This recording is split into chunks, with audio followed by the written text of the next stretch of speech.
Your discretion advised.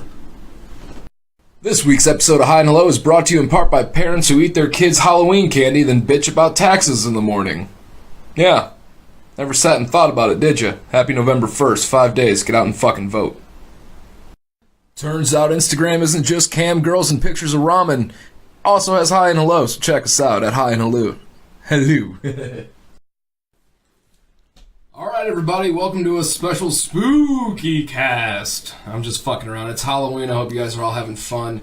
Today's guest is the one and only, my beautiful wife. We're just going to call her Wifey, because I don't know if we're going to put her name up there yet. What's up, Wifey? Not much. How are you? Pretty good. I'm glad I don't have a name. I prefer to go by Wifey. Wifey's great. I like Wifey. I like Wifey a lot. So, here's the question. Tell us a little bit about yourself. Well, I married you, so there's that. You fucked up early. Good job. Yep. So it's, only uphill from here. Yeah. Where are you from? From Louisville, Kentucky. Represent. Ew, I'm just kidding. Louisville, Kentucky. AKA the Ville. The Ville. You're a villain, huh? Yes. Chilling in the Ville. For those of you out there who actually listen weekly, which is pretty cool because I've been finding out from a lot of people that are actually doing that. Shout out.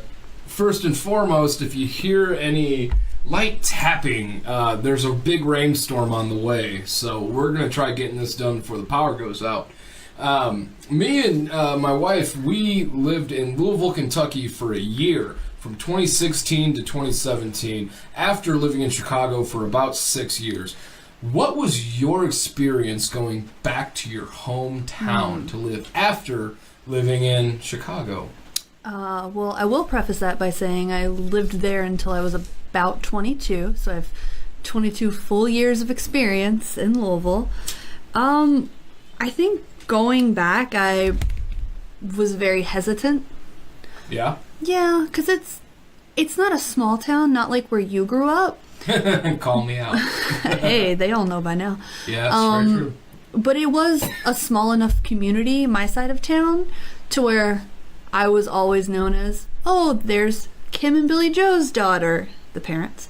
So that was always interesting. You don't really get an identification, if I will, because right. you're always the daughter of someone else or the granddaughter of someone else, because my family knows everybody in that town. Mm-hmm. I mean, we couldn't go anywhere without being like, oh, hey, it's you, whose name I don't remember, but I totally know your parents. So, yeah, a lot of reservations going back, because...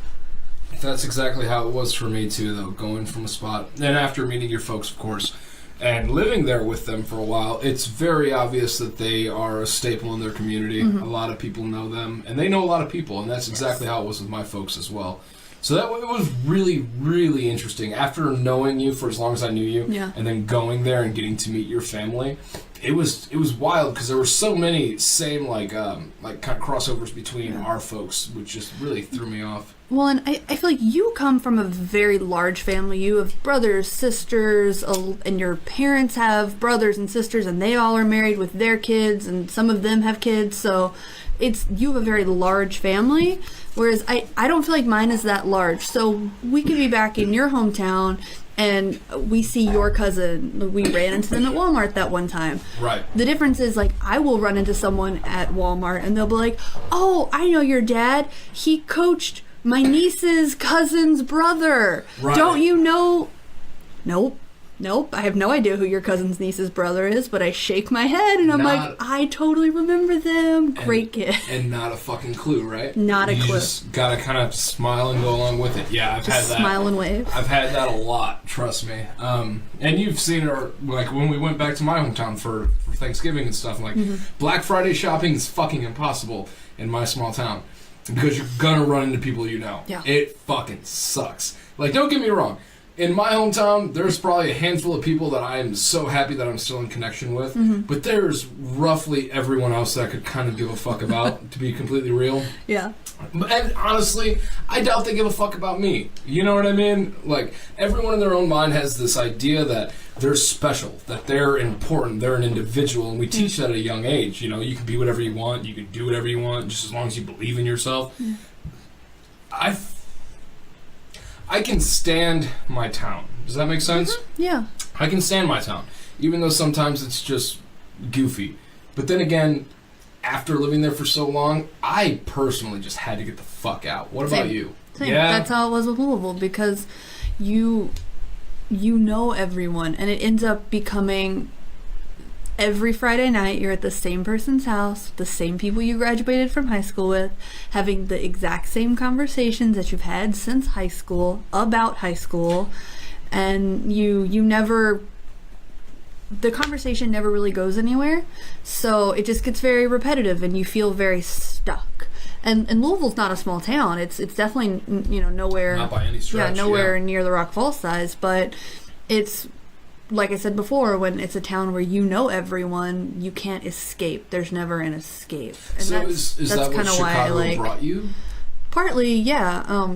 It was something that, none of my family, they all live in Louisville. All my real family does. My sister moved away for a few months and came back. My older sister. Where did she go? She went to Florida for a few months. Yeah. I didn't know that. Yeah.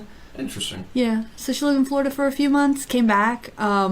Bee's never really left town. Shelby's never left. Siblings. But yeah, so I'm the first one who actually moved away and then has stayed away for any significant amount of time. I'm gonna ask you this because I've never gotten to ask a guest this, but it's something I've kind of always wanted to address on the podcast. Shoot. And I've kind of been waiting to talk to you about this for some reason. Do you, man, that rain is really coming down. We got home just at the right time. Yeah.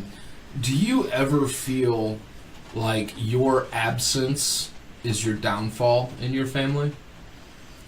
Because I'm going to let you stew on that for a second. What I would say is, I feel like since I moved out when I was 18, and I lived at my grandma's house for a year. And then I moved to Chicago when I was 19 to 20 area. Yeah. And the thing is, like you, I have younger siblings, and you also have nephews, you know what I'm saying? Like you have younger family that's 2 nephews, 2 nieces. Old enough to know that you live in town and this and that, and then you move away. Do you feel like that distance ever, well, it obviously does kind of like change the perception of the younger people you were around in your home? Like with my little brothers, for example, when I was growing up, Ryan, who's also on episode 007 of the podcast, if you guys listen to it, me and my brother Ryan were very close growing up because we were very close in age. But then I have 2 younger brothers who were just kids while we were going through school, and then eventually started, kindergarten, first, third, and all that shit you going up. I skipped second. I know I skipped second. But the thing is, I sometimes feel like there are so many moments in the younger boys' lives that I could be so helpful with. Yeah. But just because we don't live in the same zip code any longer, and I don't see them on an everyday, I don't know the questions to ask when I call them. And so I try to relate it to my own life to an extent, and I don't just call and say, like, hey, how's school? You know what I mean? Like, I want to know about, who you see in these days, or, like, what are your interests, or what do you spend your free time doing? You know what I mean? And I often wonder if, without me and Ryan there now, and they're just kind of doing what me and Ryan had to do, just kind of like raise each other in a sense, what will their outcome be without me, and what could it have been with me? So I have 2 older siblings. Both of them are 10 and almost 12 years older than me. Right. So they were already, grown for the most part and moved out of the house and quote-unquote adults when I was growing up. So I think that they, like my older brother and sister, are a lot closer, whereas me and my younger sister Shelby are a lot closer. Right. And I still talk to my little sister every day. If it's not on the phone, we're Facebook messaging, texting. We keep in constant contact with one another. There's very rarely a day where I don't talk to Shelby. Right. But I mean, unfortunately, I don't think I've talked to my older siblings since we moved back. So, because I'm not as close to them, and I really unfortunately was never super close to them. I idolize them, which I think is what, Casey and Tucker do to you and Ryan. But I don't think that... I just know I'm not that close to them, unfortunately. But I love them, that. It doesn't change the love. Like, no, I get that completely. No. It's just more of like... And see, that's why I think there's a difference in our answers, though. Because you're also at the tail end of the family. Right, because I'm... siblings, and I'm at the top. Right, so you're the oldest out of both your brothers and your sisters, whereas I'm the third kid. So, and I mean, I'm both the first for my mom, but the third for my dad, previous marriages and whatnot. So that's kind of a weird spot to be in too, whereas you and all three of your brothers at least grew up in the same house together from the moment Ryan was born until the moment you moved out. Tara and B didn't really live with us. They lived with their mom about an hour and a half away. So I saw them on the weekends. And then after I think my sister graduated high school and then my brother graduated high school too. And they both moved in with us for a couple years, ballpark. Really? Yeah. So, B and T lived with us then, but that's when I got a lot closer to them was when I was in high school and they had already moved on. Yeah. To, life, basically. So here's a question. What was your first job? I guess technically the first job I got paid to do, as lame as this sounds, was I used to keep score for basketball and softball games for the church. So, hey, okay, first of all, I know, No, it's totally fine, it's ridiculous, but I got paid $12 a game, and they were hour-long games, and I would do 15 games a day. So Jesus, wait, what? Yeah. You were doing 15 games a day, and you Yep. were getting $12 an hour for Yep. those. Well, Jesus because Christ. each game was an hour, so it was $12 a game, and Were you the kind of kid who saved your money, or did you spend it? For the most part, I would just put it in. I didn't have anything. If I wanted something, my parents would get it for me because I was that bookworm who, when I wasn't playing sports, I was reading Harry Potter. So we'll get to that. Don't worry. If I wanted something, it was mostly I would want a book, or I would want I have an entire set of encyclopedias that I begged my mom to get me for Christmas one year. You wanted encyclopedias I was for Christmas? that kid. Oh, God, Yeah. I married such a nerd. I already knew that. It's okay. Thanks. That's awesome. What was your first big purchase? Like $100 plus. Like, what was your first, I need this in You're my going to life? laugh so hard. I probably And will. my dad tried to talk me out of it because he thought it was the stupidest thing in the world to buy. Sure he did. I spent $150 the day it released on the box set of Gilmore Girls. Really? Yep. That was your big purchase. I made my dad take me to the bank, and I withdrew the money plus a little extra for tax because I was smart.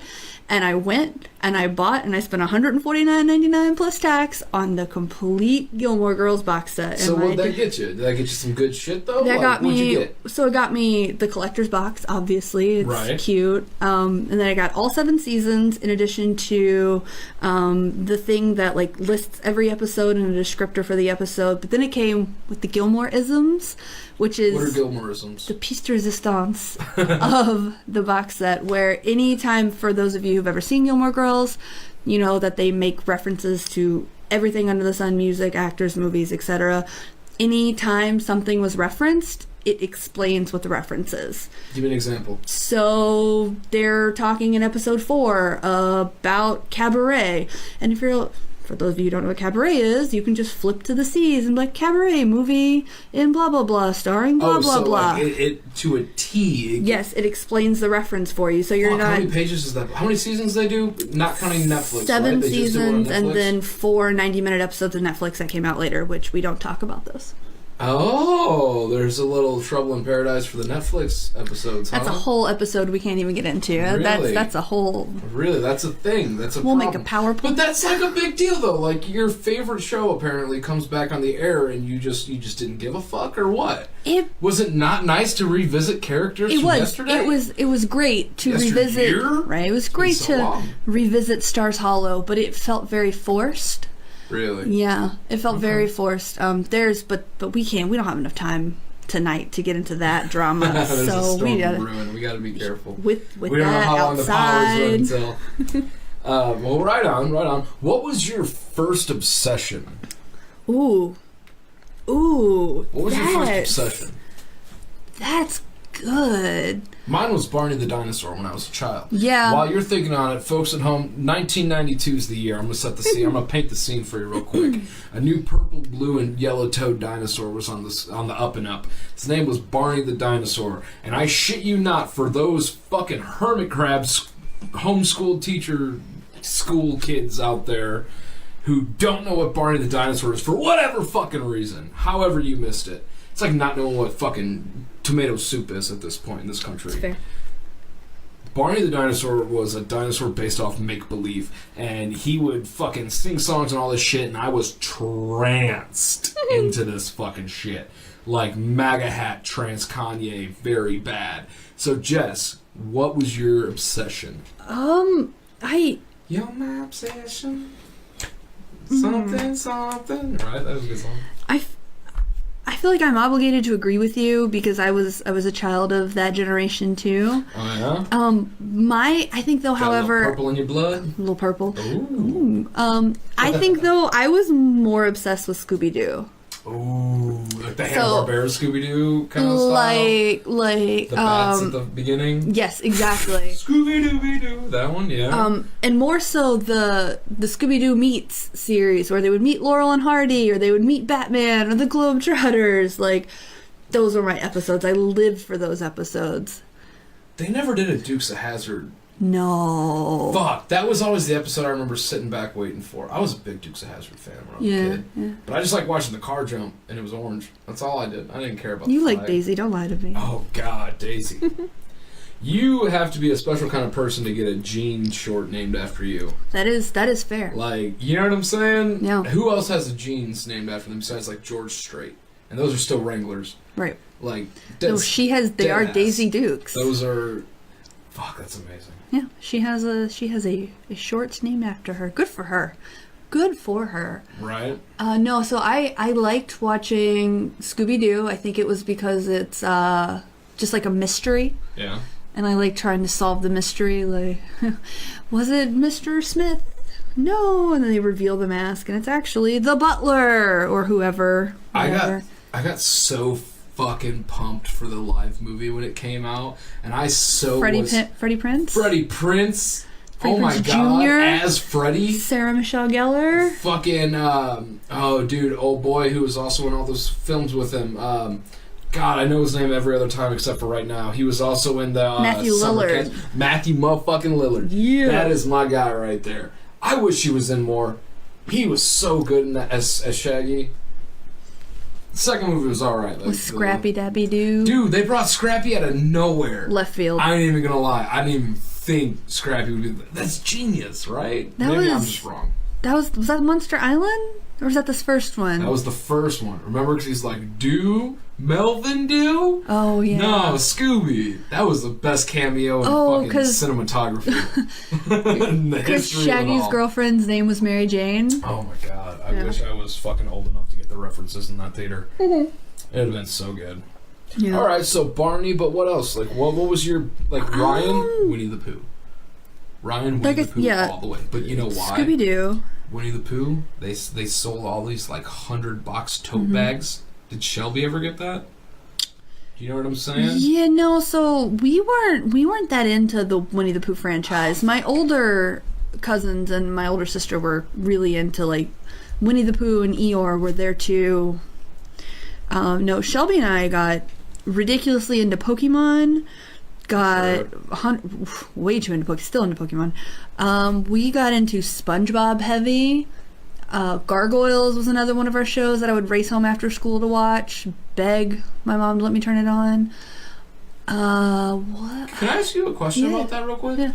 Did you know about TV Guide when you were a child?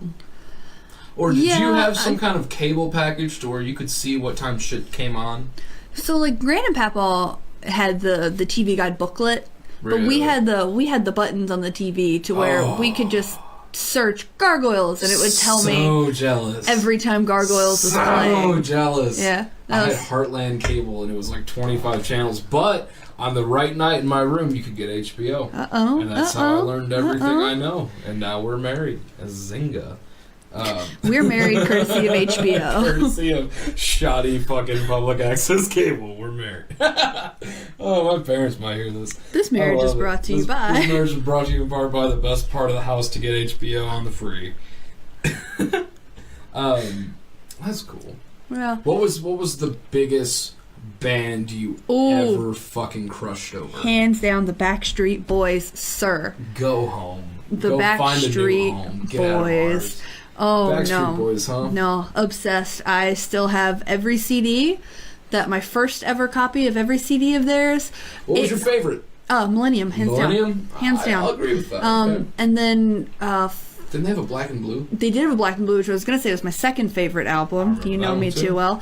But this is how bad my obsession got, and the internet will probably make fun of me for it. I have all 3 Backstreet Boys CDs that you had to purchase individually from Burger King. They came... You can't do that. You can't do that when I'm exhaling. But the best part was is they were the same songs that I already had before, but there was the yellow, like the red and the blue, was the Pokemon colors. But Are you dead serious? Dead ass. I'm You dead fucking ass had serious. You can every- call my mom right now. She drove through the Burger King line, rolling her eyes the whole time. How many Burger Kings do you have to go through? So they released them in waves, kind of like the toys. So you would have to go Oh, that's cool. 1 week to get one CD, go the next week. Actually, if you think about it, Burger King had some of the best toys.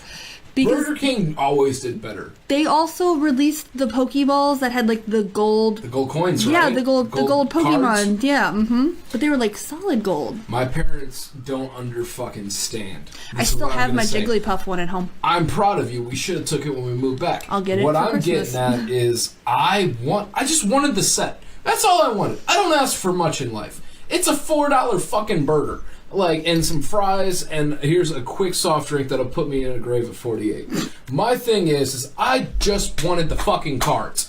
That's it. You could have bought them And separately I for like cannot- $3. Folks out there listening, you're gonna realize something over this journey. I might reference my folks. I might talk about family. I might do all this stuff. At the end of the day, you know, we love them all, and obviously I do.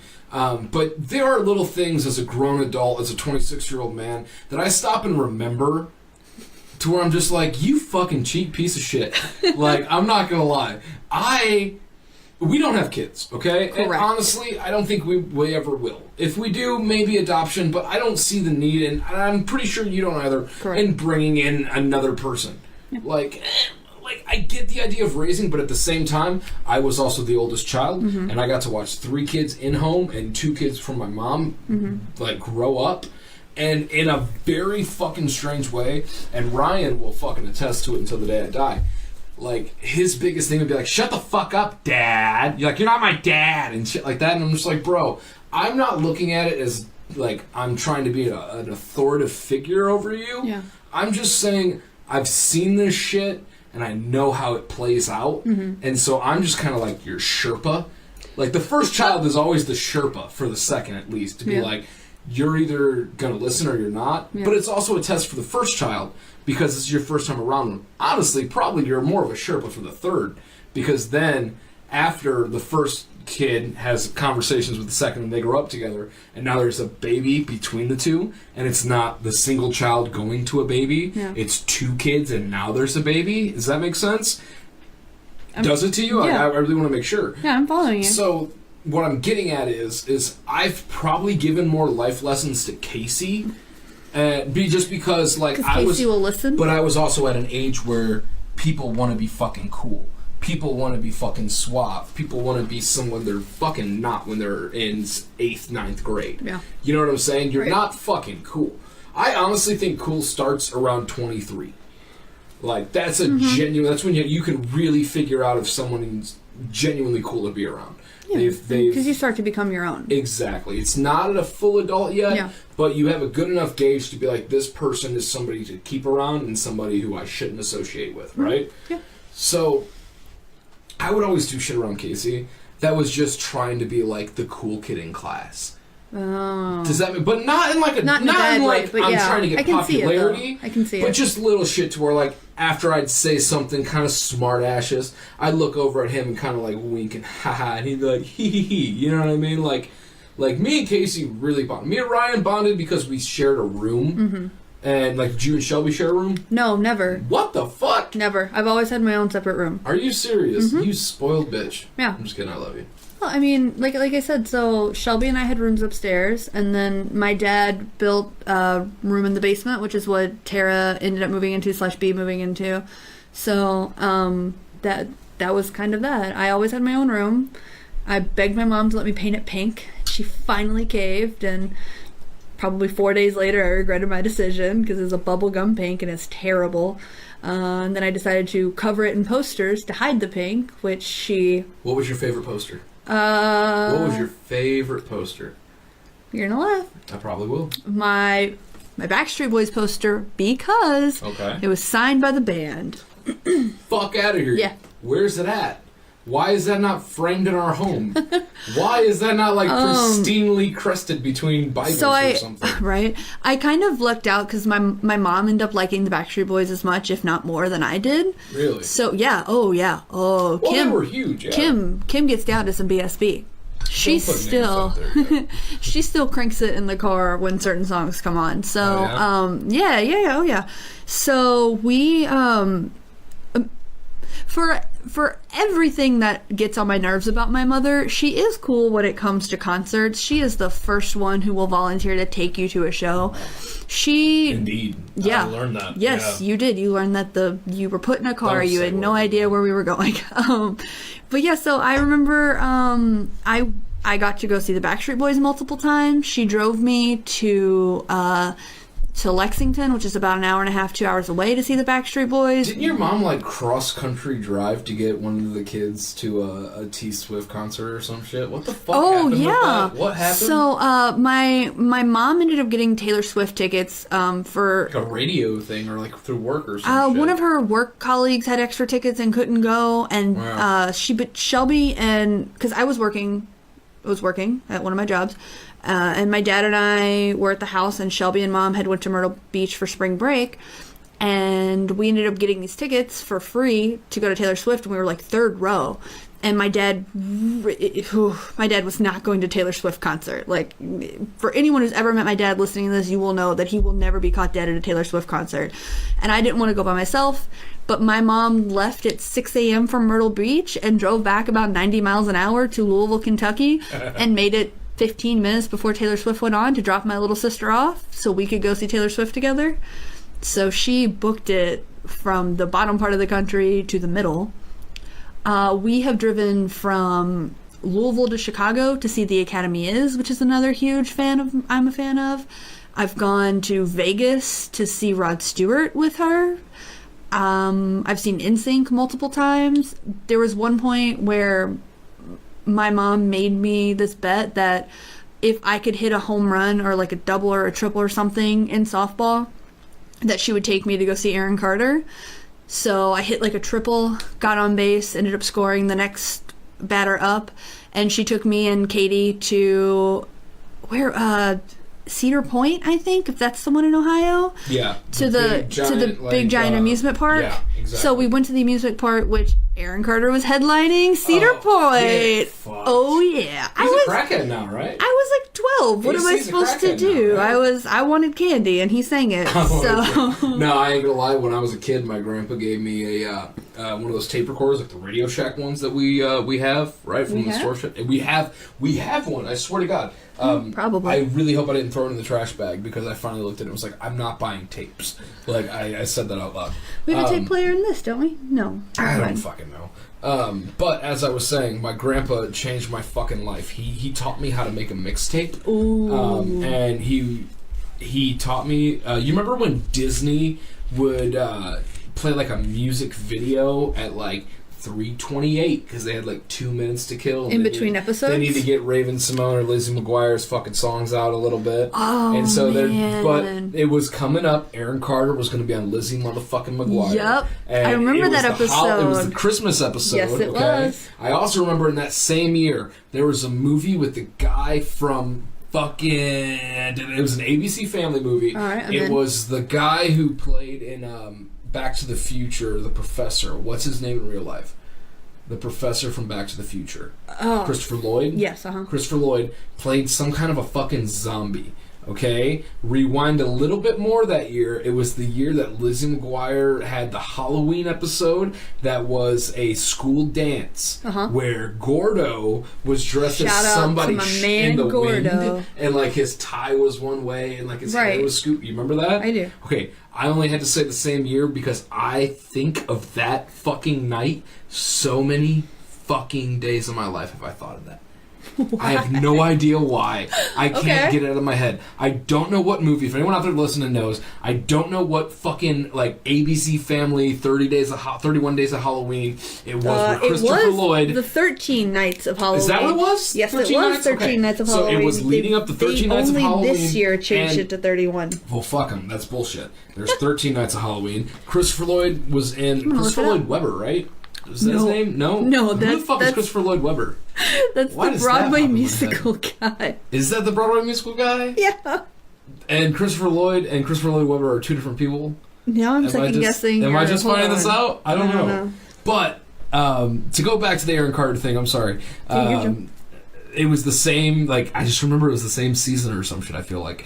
And the Aaron Carter, like, I don't care. I can't say it all because we'll probably get pulled. But, like, you know, the Candy song, and he was, like, performing it in, like, an igloo setting or some shit. Yes! Lizzie McGuire was in a red dress. Dude, and Miranda was there. I remember all this shit for some reason. This was my jam. But, you know what else is, like, weird? Like, when you stop and you think of memories. You want to know something, the weirdest thing that I remember about that night specifically in my life?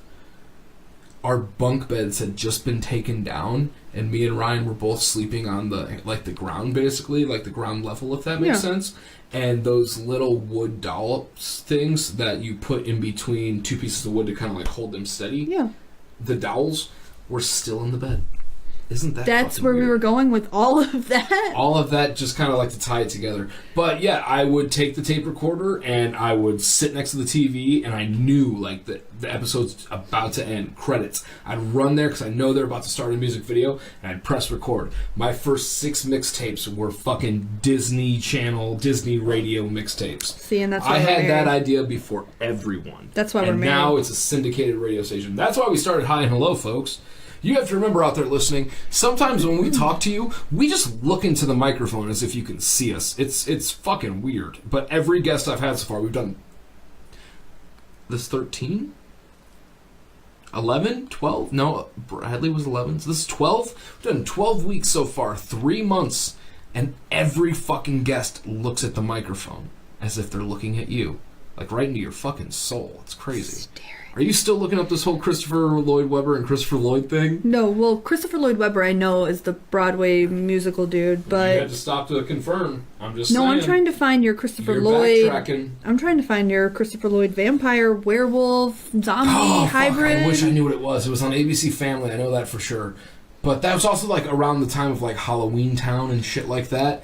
That was my movie. Did you fuck with some Halloween Town? Fucked with it. All right, here, real quick. Your top 5 Halloween movies. Oh man, top 5 Halloween since we're on Halloween. Okay, and I'm not talking like murder slashers and shit like that. I'm talking like made for TV movie kind of thing. I would say, and you can write yours down. I'm gonna spitball a couple. These aren't in any particular order. Don't steal mine. But we might match up with some of them. We got married for fuck's sake. True. I'm going to say Halloween Town 2, Calabar's Revenge. Yes, I was going to write that down. It's so much better than the first one. Top of the list. I would say fucking whatever that movie with Christopher Lloyd or Christopher Webber was. I fucking remember that so much. Christopher Lloyd. You're not thinking like Phantom of the Megaplex, are you? No, I liked Phantom of the Megaplex, but that was not a Halloween movie. No, and it's also not Christopher Lloyd, but for some reason... What else was it? There were some great ones. So I have to agree... Hocus Pocus? You bastard. I have to agree with you. Halloween Town 2 is better than Halloween Town 1, 100%. But I do love both of those. Nightmare Before Christmas is still a steady favorite. Hocus Pocus. Man. It's tough because it feels like there's only those 3 now. No, and there's a couple more that I cannot remember, and I have to... Let's there's just make, one you know that's what, on the tip of my tongue, and it's going to bug me. think about it for a second. One of the things about Halloween Town that always threw me off, it was one of the earliest movies where, as a human being, I called bullshit. Why? Because the ghost sweats in a hot box. And you know what? It's not even that. It's not even that the ghost was sweating. You know what? Honest to God, was the reason that made me be like, "Fuck this! This is bullshit. Like, this is for children." Is when the ghost went in big as fuck and then he left skinny as shit. I was like, "That's not how hot boxes work. I wouldn't have fat relatives." Like, that's bullshit. I think that another one of my favorite Halloween movies, obviously the Casper remakes with oh god, who was that girl? Christina Ricci, wasn't she in that Casper movie? She was. Casper.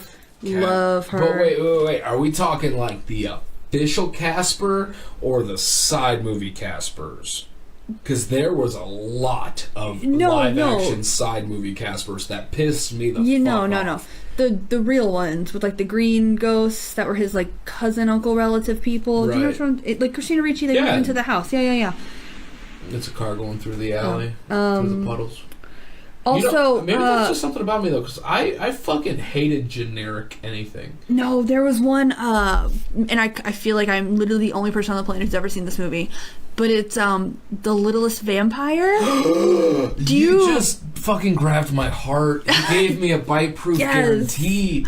Oh. It was in like Ireland or some shit, Scotland or they something. moved to like a castle. Dude, it was so bunk though. Like, I felt so bad it was for that amazing. kid. Nah, dude. When I lived out in the middle of nowhere, you don't want to live out in the middle of nowhere. No, I didn't. As a kid, you don't want to live in the middle of nowhere. Like, our neighbors were cool. They gave us cool Christmas gifts. Our neighbors one time spoiled a Christmas gift. Did I ever tell you about that? No. Oh man, that was a big fucking hint in my ideals of Christmas. And if my parents are listening, that they know they fucked up. They slipped up. Because instead of going to our grandma's house for Christmas Eve, we went to our neighbor's house one time. Never do it. And it was like, we're going to stop by their house on the way. And they gave us Guitar Hero, okay? But here's the thing. Me and Ryan both got Guitar Heroes. And at the time, I had a PlayStation 2. Technically, we both did, but mostly me. So I had a PlayStation 2. And for Christmas from my neighbors, we got Guitar Hero for PlayStation 2. My fucking 10-year-old self had never been happier. But Ryan got Guitar Hero for the Wii. Oh. And we didn't have a Wii. So you thought you were getting a Wii? Well, it was one of those things where two things have happened in my life, okay? One time, my mom's mom, we'll just say that. Not my grandma. Well, yeah, my grandma, but like one of my grandmas. Got a lot of them. One of my grandmas got... They just keep showing up. Got me a PlayStation 2 game once, but we only had a PlayStation 1. Oh. So the next day, or like even that day, we swapped the game for a PS1 version, okay? Mm-hmm. There was no hint on my parents' voice of being like, we'll swap it tomorrow for the right thing. Oh. It was very like, well, we'll have to see what Santa says, young man. And that's when I stopped being the oldest and been like, y'all just fucking slipped up. Like, because you were at that age where you knew. Fucking slipped a little too much. Because sure as fuck, I went to bed knowing that there's gonna be a Wii in this house when I wake up. There's still a Wii in this house already. You just don't know where it's hidden. We have a Wii here? No, not here. There. Okay. You were like, wait. Yeah, I was like, I can play Wii Sports? Like, this whole time I could have been playing tennis like a boss? Oh, man. But yeah, that was one of those little fucking slip-ups where I was like, look at you guys trying to be fucking sneaky. But I got you. No, real quick, the other one that I was thinking of was Double Double Toil and Trouble with the Olsen twins. That was my first obsession. Was the Olsen Barney, twins? Oh, don't get fucked. Or don't get fucked. You get fucked. Here's the thing. The Olsen twins were my first real crush. Yeah. I will say shit, they were probably mine too. It might have been Selena Gomez because I watched a lot of Barney and she was on Barney when I watched it. Wasn't she? Yeah, yes. I forgot about that. But them little blonde bombshells at the time when I was fucking like 4 and it was like, why is this poking? Gross. Oh, it was nasty. But regardless, I had the biggest puppy dog crush on the Olsen twins, and I freaked the fuck out when I found out they were two different people. They were twins. I didn't. Like Full House? Dude, Full House. Yeah. I never stopped to think about it. Ever. And then it was like, check out the Olsen Twins movie line, because their parents fucking sold out super quick. I mean, wouldn't you? It was. Do you remember all those fucking movies? Oh, of course I do. We had every fucking movie. Billboard Dad. No, I'm talking way before feature length. How to Less Was Fun. No, that's feature length. I'm talking like we're having a pizza party tonight. And we're gonna sing 8 songs. The sleepovers, and like they're still barely walking on their own kind of movies. Right. Dude, I had every single one of them. I had every VHS. So did I. It was stacked to the fucking ceiling. Oh yeah, so did I. I could climb the wall on VHSs. Not recommended for those of you listening at home. Beetlejuice, still a fan favorite. I'll take that. Beetlejuice is great. I still want the handbook for the recently deceased purse. For those of you who don't know, it's a purse shaped like a book, and of course the book is the handbook for the recently deceased. So, you've had a new obsession lately. What's up with you and pop figures? You know, I wish I could explain the obsession, but I cannot. Do you feel like a Pez person? No, I think it's more just a throwback to the 90s real quick, like Beanie Babies. Yeah? Yeah. Did you get bitten by the Beanie Baby bug? I didn't.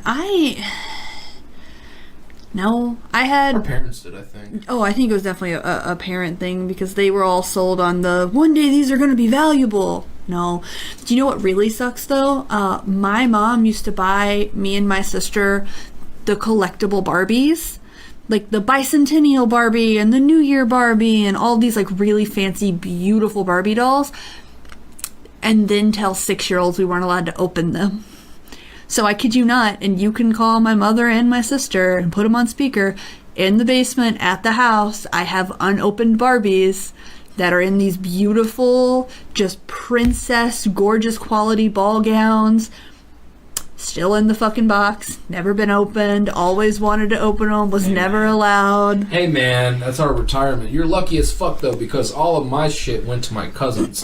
Like you said, am from a bigger family, so being the oldest, if I for example, we play Pokemon. We do. Okay? You still have all your Game Boys from each generation. You have most of all of your cartridges. Mm-hmm. You have most all of your childhood when you really stop to break down how much time I'm sure that both of us spent on this fucking game and this whole franchise. I, however, had to give that shit to the next kid in line to get the new thing. Somebody would have had to kill me to take my Game Boy. And I wanted red, or like I had a black and white Game Boy and I wanted a color Game Boy. Yeah. Since the black and white Game Boy wasn't being used, it got passed to the next kid. And then it got passed to the next cousin who was old enough while the new shit came out, and I never stopped to think about it. I was just like, yeah, I've done it, and I moved on. You kept the shit. Well, so I got the Game Boy Color was my first Game Boy. Right. I had the purple one. I still have it. It still works, and it's framed like in a display case on the bookcase, because that's something that has affected me throughout my entire life, my Game Boy. I never wanted a Game Boy, never cared for a Game Boy, never begged my mom for it. I just opened it on Christmas Day, and it had Pokemon Red in it, I think was my first one. Traitor.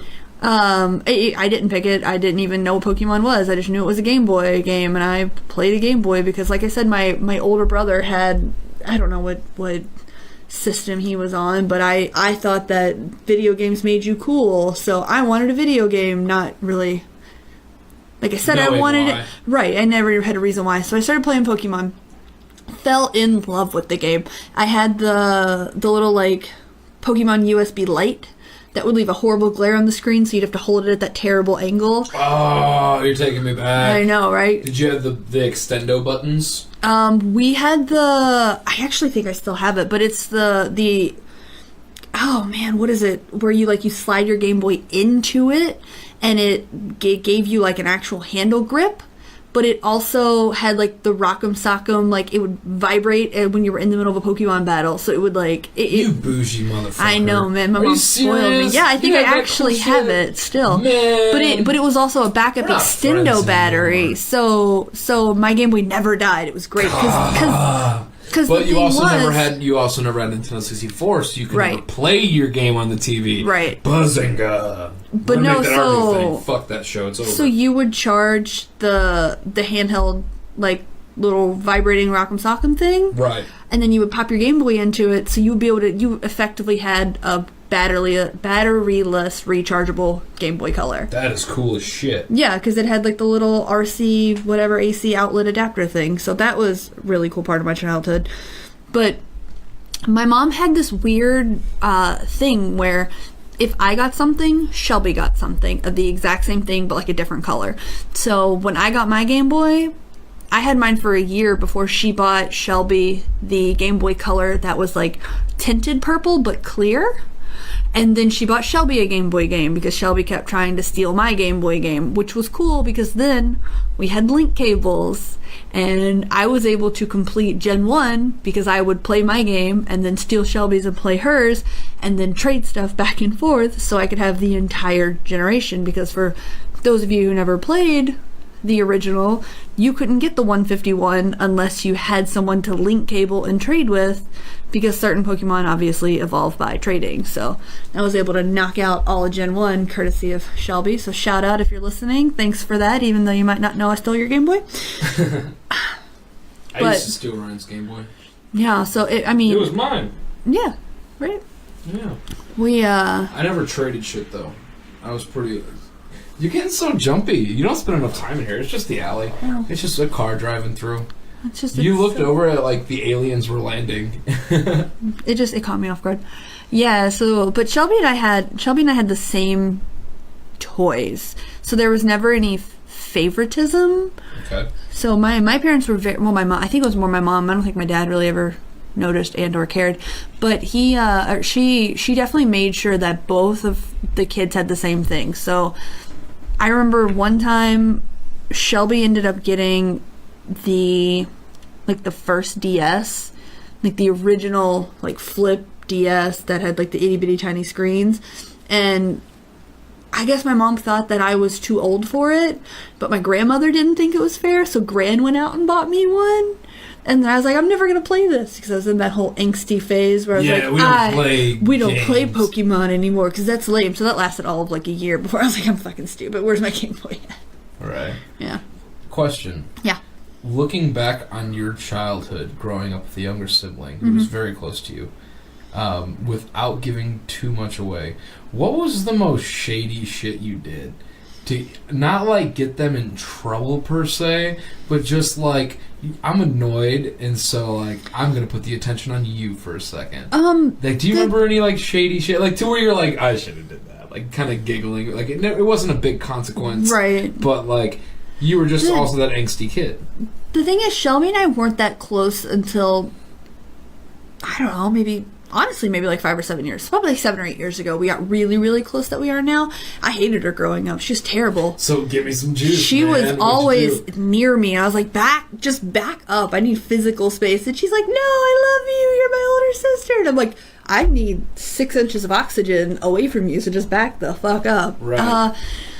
I'm pretty sure there was something bad. She's probably listening to this being like, bitch, I can name 95 things that you did to me off jump. We'll find out one day, but continue. Yeah, I don't really remember doing anything. I remember I stuck gum in her hair once. That was bad. You stuck gum in your sister's hair? Yeah. You bitch. Terrible. Why'd you do that? I don't remember why. I really don't know why. But I remember I did it. It was like right behind the right ear to the point where it wasn't even noticeable, and we had to like get it kind of like... It wasn't cut out though. Right. They like took ice and froze it and then kind of like broke it out, right, okay, you know? okay. So, but I just remember doing that for it was some dumb reason. And I don't think she ever knew that I did that. So Shelby, if you're listening, stop.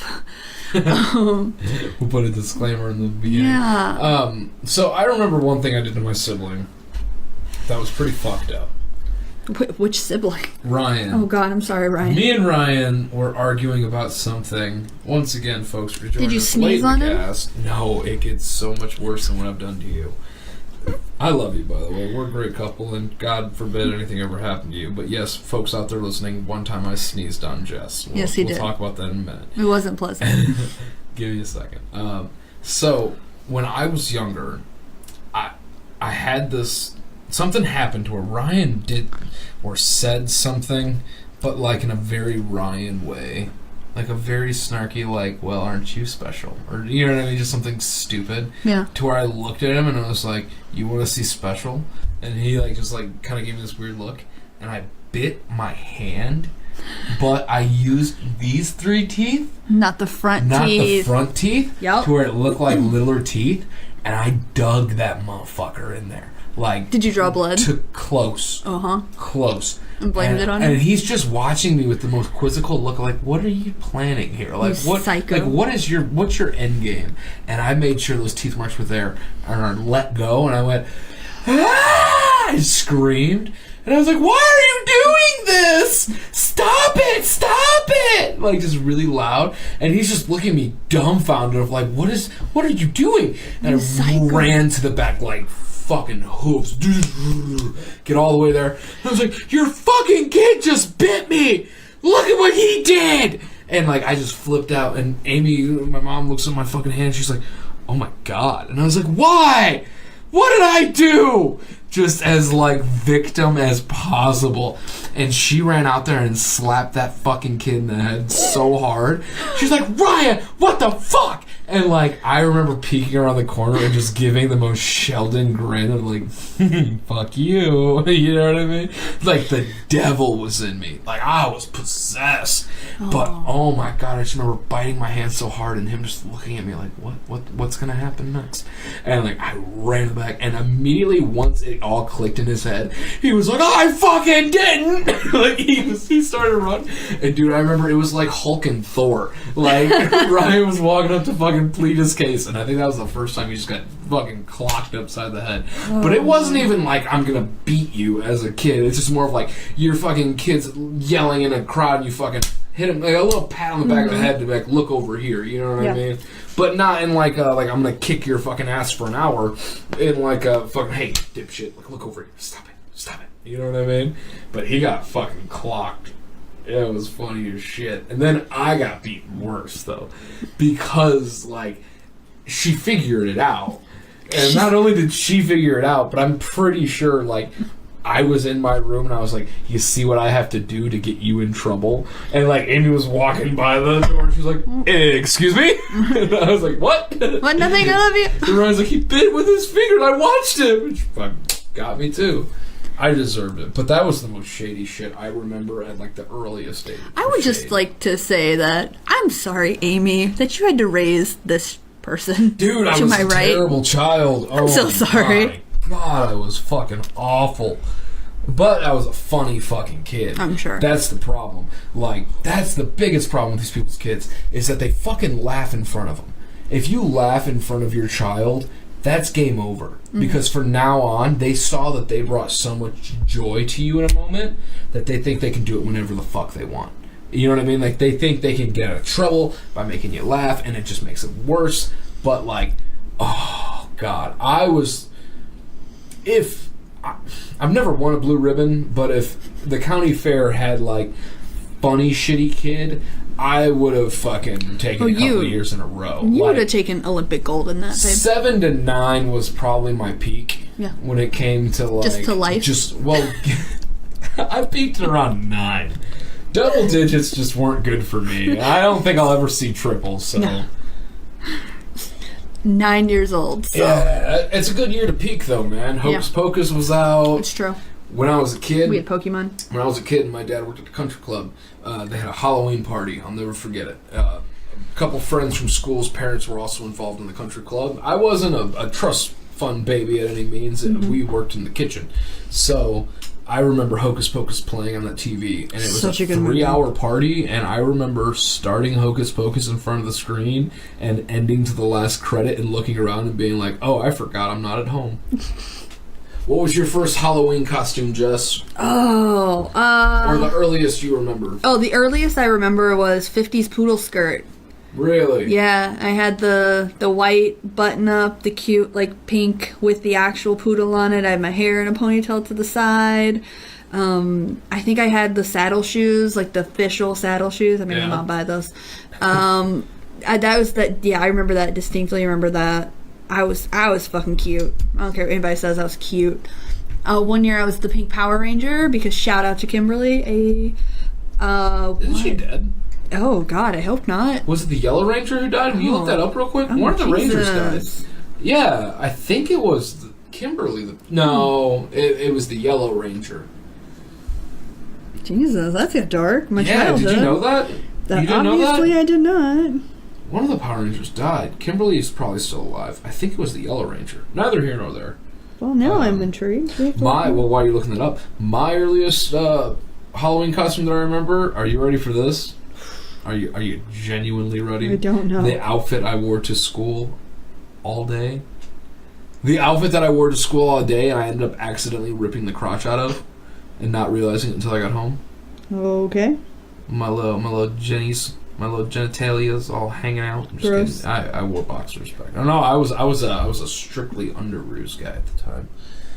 Once again, 9 was my peak. Right. I was young.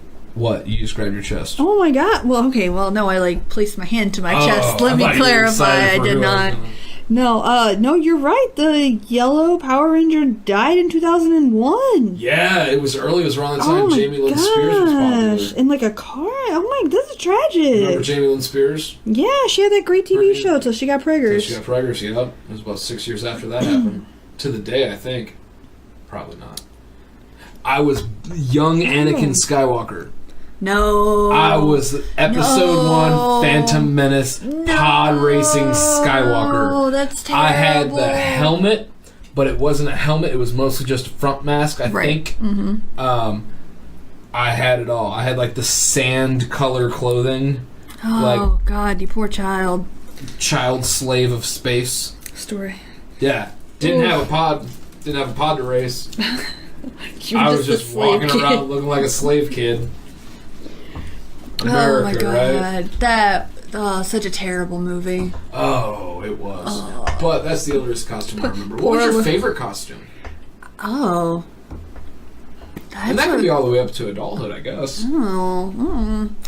I went as a Game Boy a couple years ago. That was like an OG Game Boy. That was fun. Was it a Game Boy or a slutty Game Boy? Oh, it was a slutty Game Boy. It was you went as a slutty Game Boy. Yeah, it did. There's photos of it. Was it on the a internet. cocktail dress or something? It was like a tube dress, and it had the buttons and the screen, and I wore fishnets and boots. It was really cute though.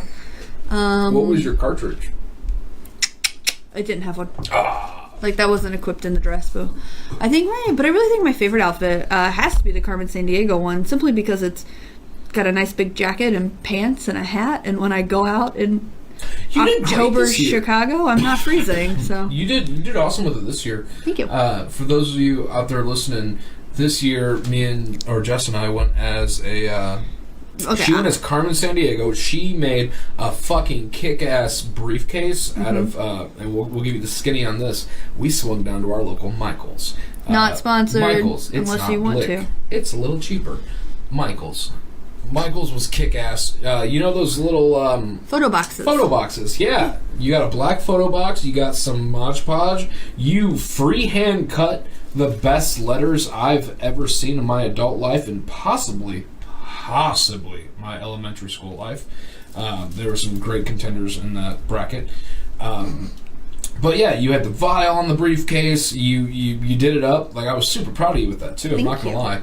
And for those of you listening, just when it's Carmen Sandiego, I had nothing better to do, and I had a trench coat, and we ended up finding a cheap magnifying glass, which I still have to this day, even though it's the worst magnifying glass on the planet. Well, it magnifies. It's just really shaky. Oh, if it was a creature, its name would be Cricket. It's just bad. But I found, or Jess picked that up for me, and then I also got a really nice, kind of nice, I guess. It's really shitty now that I think about it. It's not nice at all. Little Sherlock Holmes pipe, and I went to a C-store, a convenience store for those of you fucking country folk, and got some Fritos, and I decided to go as the Detective Frito Toledo because I wanted a name that rhymed with city too. He just wanted to feel included. I just wanted to feel included. It was a fun Halloween. And it still technically is. It's still not even until tomorrow. Yeah. Tomorrow's Halloween. Yeah. But we're getting our shit together now. I think my other favorite Halloween costume was a couple years ago when I was a Minion. That was fun. Were you a Minion or were you like a Snuggie Minion? No, it was when I had the overalls that you painted the Gru G on for me. Yeah. And I had to hunt down a yellow shirt because in winter it is hard to find a Minion yellow t-shirt. And then I had the Minion goggles, courtesy of my local Barnes & Noble. Those were the kicks that Shelby painted Minions on for me. They were dope. Yeah. I remember that. Yeah, that was really cute. That's awesome. So we have to get to it. I think we talked about Halloween enough. I think we talked about our favorite Halloween movies for a good amount of time and memories of yesterday. But what... And this is going to be tough because you genuinely are a fucking bookworm. Oh, I know. Like, I don't know you what we're talking read about, but... more than I've ever seen anyone read. Granted, we live together, but like you fucking put away a book like nothing. Granted, 96% of it is smut. We'll get to it later, folks. Not true. Don't put me out on. Don't put my business out. She likes out. reading weird shit. Like, you remember that movie where the fish fucks the girl? What's that movie called? I have no idea. It was a big Oscar-nominated movie. Guillermo del Toro. Aquatic Life? No. Life Aquatic? No, that's No, a I was totally like- I different was movie. like, Guillermo that's del Toro not- did not make That's that movie. not Guillermo del Toro. I don't remember Bill Murray fucking a fish. No, what the fuck? It was in Life the or outtakes. Sound of Water or Oh, I never Life saw that. of Water or something. I never saw that. I didn't either. I don't even know the name of it. I don't know. What's your favorite book series? Oh, Everything you've read. What's your favorite book series? Oh, my soul. 50 Shades? Ugh, no. What do you got Terrible. against 50 Shades? Oh, we don't have enough. No. Oh, terrible book. Terrible fan fiction based off of Twilight books, which were equally as bad. And it just gives everything about BDSM such a negative outlook. No, terrible. Don't waste your money with the 50 Shades series or support the movie at all because they're all terrible.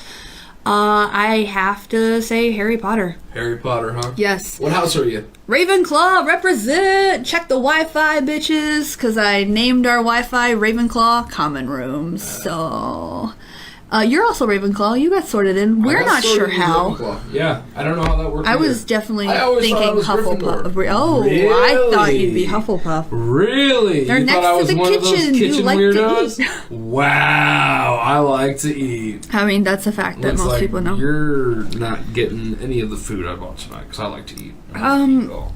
Yeah, so Ravenclaw, I always... Probably would be Hufflepuff though. Right. I always felt like reading the books. I love Hermione. I felt a lot like Hermione, but more in terms of her like schooling and her smartness. I never felt like I would not have gone down into the Chamber of Secrets. I don't like snakes. I don't like spiders. So that I would have sat that one out. Was not with the trio in that one. No, I definitely always more identified with Ravenclaw, and it sucked because there was not many until the later books. There wasn't many prominent Ravenclaw characters. Right. Luna's Ravenclaw. She's amazing. Is she really? Yep. Oh shit. But What a weird last name. Lovegood. yeah, What the fuck you doing?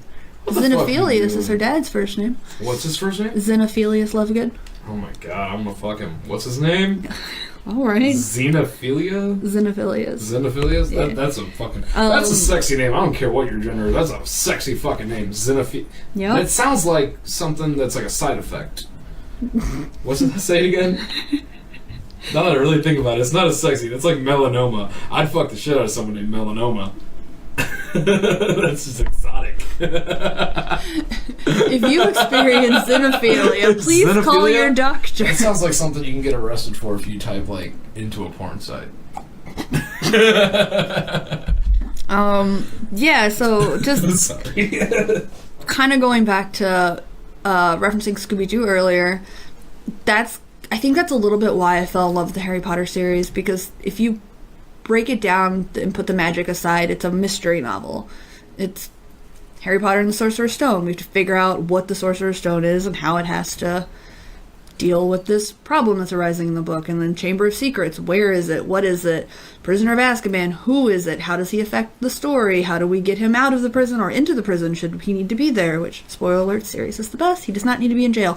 Harry Potter and I almost said Prisoner of Azkaban again. The one with the Triwizard Tournament. That one, like, we have to figure out all of that. Order of the Phoenix. Yeah, who and what is the Order of the Phoenix? Like, what are the Deathly Hallows? They're all Goblet of mystery. Fire, like all that Yeah, shit. they're all I get mystery you now. novels that are cloaked in magic.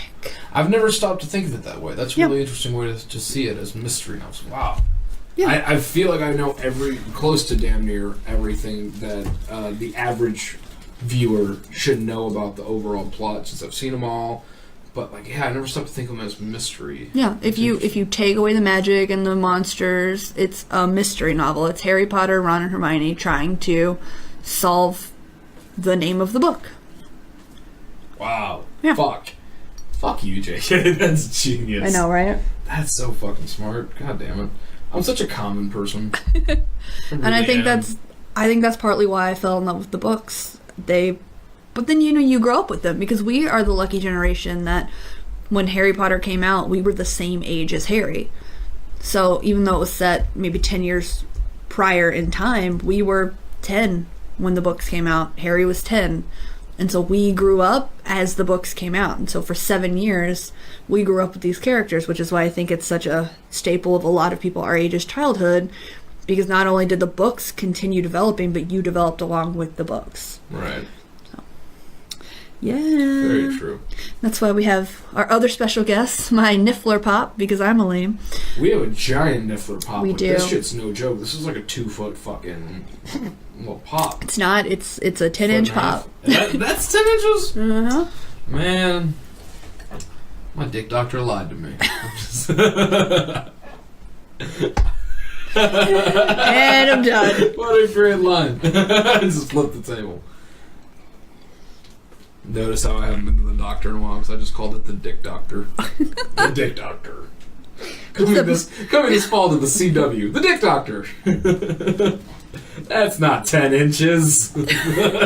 Sundays at 7. Oh my fuck, god, man. I'm done. What was your first Netflix obsession? Oh. What was the first series you ever binged? Huh. Oh, I don't know. Really? Yeah. You don't remember? Not binge watch. I mean, I know that, We have. right, Me we and you totally Like, have. totally Like binged stuff. we've been, but I don't remember the first You one. don't remember your first binge, huh? No. Isn't that weird to you? I guess because I've binged so many things that I just don't remember. Or it's probably I did binge watch, say, all of Gossip Girl, but then I've binged it so many times that Okay. it all just kind of bleeds together. Was your mind like did you feel like you stepped into a new fucking world when you figured out, like, when streaming came around? Yeah. Like, did that genuinely hit you? Yeah, because my mom was the kind of person who, any DVD that came out, she bought every DVD. You've seen their DVD collection. It's obscene. But when streaming came out, it was like, oh, I don't have to get up to put the DVD in, and I can sit here and I can watch 50 episodes of a TV show without having to get off the couch. This is amazing. Also, incredibly terrible because I'm not getting off the couch for 3 days, but it was great. Oh, I think that streaming is amazing. I think that it's shitty that certain movies are off of Netflix, and then as soon as they go off, it's when I want to watch them, or certain things are Hulu exclusives or HBO exclusives or Amazon, and then I just have to have 14 different subscriptions to watch everything that I want. Yeah, but we're those people who decide to fucking, like, find a friend who's got Hulu, and we'll give you our Netflix, you give us our Hulu, and if you Speaking got of which, HBO, Nick, yeah, pay Nick, your you out there Hulu. listening? Pay your fucking Hulu, dog. What the fuck, homie? We ain't just giving you Stranger Things on the free for the reg. Come on, No. man. No. One time for the one time. Pay your shit. No more Riverdale for you, son, until you fucking pay your Netflix. Or your Riverdale's Hulu. so stupid. Fuck Ladies and gentlemen, if you're out there, you. Riverdale is the fucking mecca of just shitty teenage girl shows. And I And don't love get me every wrong. moment of it. Don't get me wrong. There's shitty teenage boy shows too. Okay? But I'll tell you which one wasn't a shitty teenage boy show. Do you remember on Disney Channel the famous Jet Jackson? Yes, I do remember the famous That Jet was Jackson. my motherfucking shit. Have you seen an episode of Disney since we've grown up? Yeah, I have nephews. Isn't and it nieces. so fucking weird Oh, how it's everything terrible is now. like live performance, like in front of a crowd and shit? But there's no. They're trying to redo Drake and Josh, it feels Ugh. like. You Drake and can't. Josh was dope. No, I'm saying you didn't like Drake and Josh. No, I love Drake and Josh. I'm saying you didn't can't. like Drake and Josh. You just gave me a Yeah, at the thought That's of you, that's- redoing Drake and Josh. Okay, I love you. Because I can't. I love you again. There's only one. There's Drake and there's only one Josh, and we can't redo They it. hate each other now. I don't understand Have why you ever they're followed fabulous. that bromance? No. Drake, who's the bigger or the smaller guy, Yeah. Drake Bell, Drake Bell. did not get invited to Josh Peck's wedding, and you know who did? Megan. No. Oh. John Stamos. John Stamos was there. That's. He wasn't John on the show. Stamos stood up there with Josh Peck at his wedding. We need to fact But- check that. Drake Bell did not. I know it Yeah. because I think it was on TMZ. I So- want to say it's exactly. So a completely factual source, ladies and gentlemen. Well, there was a big blowout, man. Like that shit broke my heart. Do you remember what show Drake and Josh that were the like best. what show that I loved? And I think it was actually Nickelodeon. I don't think it was Disney. Rocket Power. Oh yeah. That was my show, The man. colors, man. Do you remember the Tony Hawk episode? Yeah. Where they go to Tony Hawk's compound and they have to Yep. like keep up with him, and it was all like neon colors and shit. Oh, that gave me like a braingasm. It was insane. That episode was fucking insane.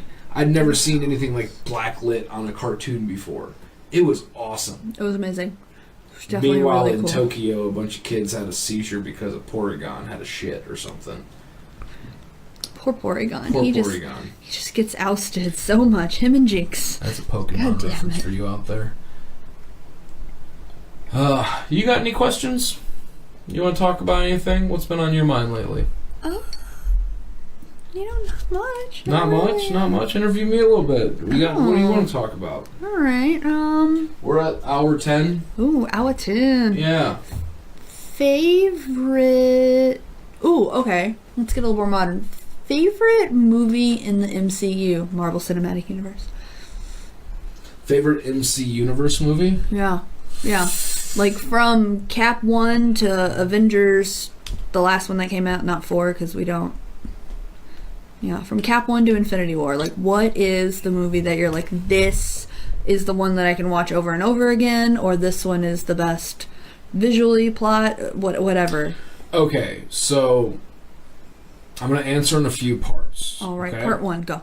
Part 1, my mind, like most, should immediately jump to Iron Man. And that is because I was at an age where I'd never really, whether I knew it or not, been exposed to Robert Downey Jr.'s charisma. Well, that was his comeback. Right, that was his comeback. Yeah. And at that time in my life, for some reason, like, charisma was really important. A lot of the male role models, to an extent, that I had around me and that I always gravitated towards were very charismatic. Yeah. So that was just, every time seeing him past that, like if he popped up in another movie like Avengers or this and that, like all the staples, you know what I mean? And now it's just cameos, was always just a little extra sprinkle, if that makes sense. Yeah. But like the cupcake itself was Iron Man for me. Knowing what I know now and looking back, I haven't revisited that same feeling until Guardians of the Galaxy, the first one. But I also think that's because I, once again, was just a little bit older, and I had really gravitated to Chris Pratt in Parks and Recreation. Yeah. Because that was, I know it sounds silly, but that show was like one of the shows that I've sat and watched all the way through. Like, that was one of my binges. I really haven't had binged that. Right, but I really haven't had Netflix that long, to be completely honest. It was always in like a common room and stuff, but I was always watching films and shit. Like, I always thought the idea of TV on there was just kind of bullshit. But yeah, once we were together and we binged that whole show, that was really one of my first experiences, like genuinely binging like a 7-season show. Like, not even joking. If I didn't, and I really didn't watch anything live besides, like, you had Gilmore Girls, I had Sons of Anarchy, and that's just because of the people I was running with. So that really still wasn't like my own choice. Somebody had to introduce me to that. Does that make sense? How did you find out about Gilmore Girls? Because you were like kind of the demographic when it started, but like you were still a little young for so it, right? I think it started airing on the CW, and I never actually watched. I started watching season 3 on the CW or whatever it was called then. But I remember I was sick at home one day from school, and I caught like the noon showing of an old episode on ABC Family, and I just immediately fell in love with the dynamic between Lorelai and Suki, actually. I loved their back and forth banter and dynamic, and I fell in love with the whole TV show after that. It was like all downhill. There's no going back, and so It's Melissa McCarthy as Suki, and who was the other lady? Lauren Graham as Lorelai. Yes. And I remember like falling in love with this TV show, and I think I had like either a cold or a flu or something, and I was out of school for 2 days, and the next day was when ABC Family decided to air episode 1 of Gilmore Girls all the way up until the end of the season or 2 or something to catch up to the start of the new season that was coming out on the CW. And it was the perfect moment, and I just started with 1. I guess that would be technically my first binge, would be Gilmore Girls, whenever it was on ABC Family. Yeah. Yeah. Fucking ABC Family, man. They had it. What was your favorite shitty after school show or like primetime show that wasn't, you know, the shit we've named? Like did you ever fall into like a Seventh Heaven or like a Growing Step by Step? Pains. Growing Pains was my show. Yes. Do you remember Lil Leo Baby DiCaprio on Leo. there? Yep. I think that was Growing Pains. I don't even know why I gravitated to that show. I never got into Seventh Heaven. I didn't care about it. I think it was time slots. Yeah. I think it was time slots in our age. Yeah. Because that Seventh Heaven was kind of like a prime time thing. Mm-hmm. And when we were worried about prime time, at least for me, in my house, it was like Raw or like Monday Night wrestling Raw or something. I watched that with my dad. Or like fucking a new Powerpuff Girls is on Thursday night. Or like a new Ed and Eddie's on Friday. Like I can almost remember the weekly Cartoon Network like schedule. Yeah. One of my favorite memories was, I don't remember what was happening, but I had a very strict bedtime. It was like 9 p.m. you're in bed, 9 p.m. you're in bed, like strict, very, very on the nose. But there was like certain days where either my mom had to work late or my dad, or I don't know why they weren't putting me in bed at 9 p.m., but I would get to watch Gilligan's Island on like Nick at Night. So I'd get to watch Gilligan's Island, and then I would, if I was lucky, I would get to stay up late enough to where I would get to flip over to like the Disney After Dark. Right. And I don't know if you remember this, but it was when the whole like Disney nighttime, not Zorro, adult, yeah, like black and white. but it would start and you would sit on like the roller coaster ride, and you would go through like the gargoyles and the graveyard, and then and then you'd watch Black and White Zorro, or There used to be that song where it's like, down on the corner, out in the street, right? Yep. But there was like this weird Disneyland Carnival music video they made. Okay. And it would air like every 2 nights in between the 2 episodes of Zorro, like every other 2 nights. And I remember that music video getting burned into my fucking brain, and that song. Just because I know, like, dude, you really gotta go to bed. Like, this song is playing, it's like 3 in the morning, Tyler. You need to go to sleep. Your house was really interesting when we were there, because that's the house you grew up in, right? Mm-hmm. So, the layout was a lot different than mine, because at one point my house became like a C house, to where there was like 2 bedrooms here, and then a long hallway, and then a bedroom here, right? So I had to learn at an early age different ways to sneak being up watching television around my family. So what was your little, like, if I do this just right, I can get away with it? So I think maybe at like age 8, 9, I got a TV in my room, which was terrible. But my mom would always, I don't know how, but she'd always know when I was watching TV. Probably because there was like a light coming from the TV when my room was supposed to be dark. So I would put either a blanket or a shirt or something under to block the light from going through, the bottom of the door. Yeah. And then I also would leave the volume on like 1, but I would turn closed captions on, and I would read, because once again I'm a huge dork and I just like to read, and so I would just have the words on the screen instead of actually listening to it. And I just remember that anytime I'd hear them coming, it'd be like a quick click to turn it off, and then I just like fake being asleep, wait, 5, 4, 3, power back on. Oh man, I had it to where the way my room was set up, the problem was my parents' room is, let's say, in the southwest corner of the home, okay? All right. There's the southwest corner, which goes to the northwest corner, which is just like like put your finger down, put your pinky down, right? Okay. And the time it takes your knuckles to go to your index finger, that was like the hallway. And then you put like one index finger up. So it's a C, people out there listening. My room was on the index finger knuckle, okay? There was a window right on the inside of the finger, okay? And there was a hallway window along my ring and middle finger window. So they could see or in? knuckle. Or... Yeah, so they could see without even coming around the corner if the light was on, and I figured that out. But also, if they were to walk down the hallway, I could hear it from my room. I could hear where the pressure of their feet would change from carpet to like a tile. Yeah. And when they would be on the tile, you could hear the feet like come up because they weren't wearing socks or something. Sometimes she'd wear socks. Sometimes they didn't wear socks, and she'd sneak. She like, slides. Super. Dude, I guarantee there had to be like 3 or 4 nights in her life where she shuffled all the way from her room to our room to see if we were still awake. But it got to the point where I got fucking good at this shit. Like, I would know to put like a sheet up around the curtain so it'd add a little bit more darkness because they'd eventually see the light through the window. At one point, I even taped the blinds with a little bit of scotch tape on each side and pressed it to the window so there would be no draft gap. or anything, no gap, nothing. I got really fucking good at that. Yeah, but that's also like terrible because I was up watching like HBO Taxi Cab Confessions and shit. That's probably like explains a lot for me and Ryan in life. Yeah. Watching people on the Vegas Strip drunk as fuck talking about like he said he loved me and now he don't love me. Oh, Karen, he didn't love you. Yeah, and they're just like, well, baby, sometimes you gotta do what you gotta do. And they're driving around.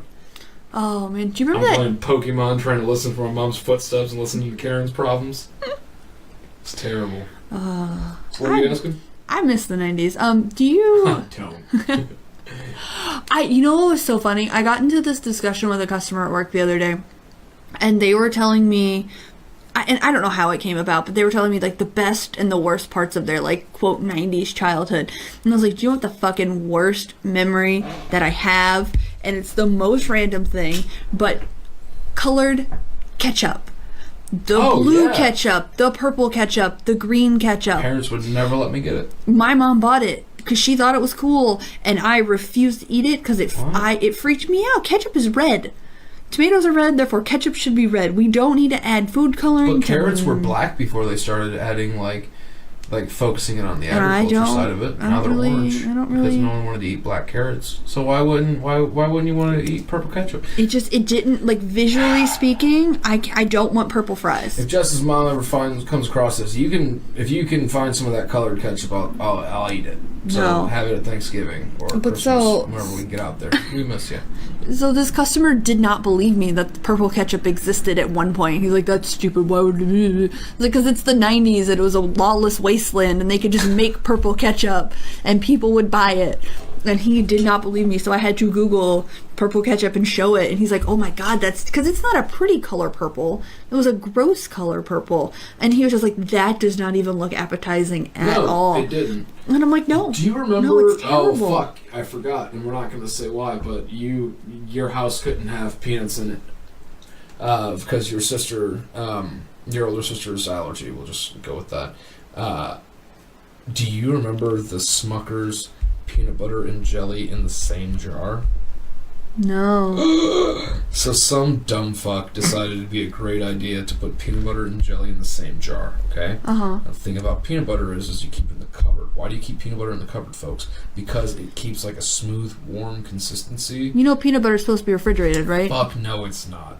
I'm pretty sure once you open it, it's supposed to be refrigerated. Fuck no, I've never met anyone with fucking peanut butter. But I think it says it on the thing. You're fucking dipshit. Not you, but the people who do that. I'm just... no, there's no fucking way. It's not American. It's really not. It's not Christian, and I'm not even a Christian, but like, fuck. You would put it in the fridge because the jelly had to be in the fridge. Obviously. And it would turn what should be a smooth, skippy thing of peanut butter on your butter knife, put it across your bread, works out perfect. No, it was frozen fucking solid because you don't put fucking peanut butter and jelly in the same jar. And it'd become like these little chunks of lava rock. And you were expected to smear it across bread? No, never worked. because you'd go to do it and it was just like a boulder just like destroying the bread all the way across. It was terrible. Lawless wasteland. That was the 90s in food. Wasteland. You're right. Everyone was watching Friends and Seinfeld, not paying attention to the needs of the children. Thank God for Michelle Obama. Because she's the one she's caring about what your kids are eating. You guys are buying purple fucking ketchup, goddamn mudbloods. Wow, we're not using those terms. Thank you, sir. It's not real. God damn it, Tyler. Damn it, Jess. It's not real. Harry Potter's real to me. It's so not.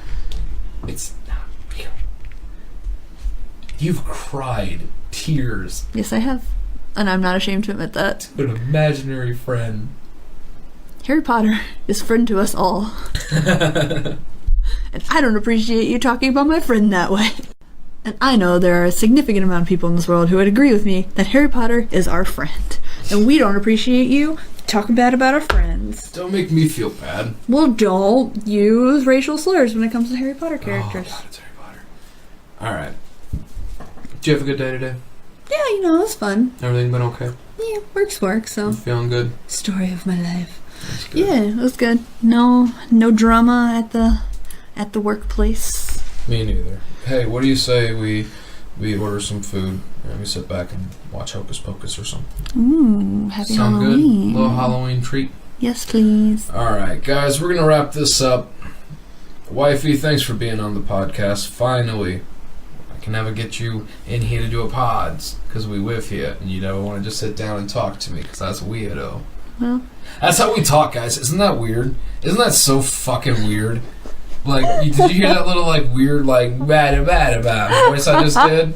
Like, it's ridiculous for couples out there.